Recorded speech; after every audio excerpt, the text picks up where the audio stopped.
चंदन मलिक, प्रखंड घुमरिया का वासी, यहाँ आप सभी के समक्ष इस कार्यक्रम के मदद से उपस्थित हुआ हूँ।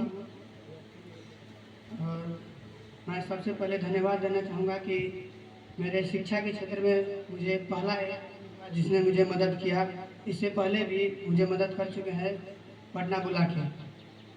और धन्यवाद आपको कि आपने इतना कुछ किया मेरे लिए।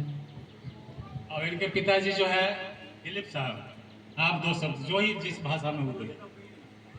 सर जनरल बोलिए ना, क्वेश्चन भी पूछते हैं।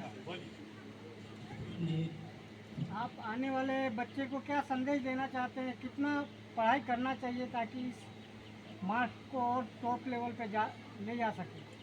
जितने भी मेरे छोटे भाई बहन हैं जो कि अब बोर्ड एग्जाम देंगे, उसके लिए पहली चीज़ की जो सफलता है वो 3 चीज़ों पर डिपेंड करता है।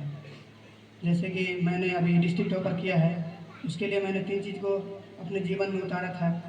पहली बात है कि मैं सबको बोलना चाहूँगा कि डिसिप्लिन में रहिए, अनुशासन मेंटेन करना सबसे बड़ी बात है।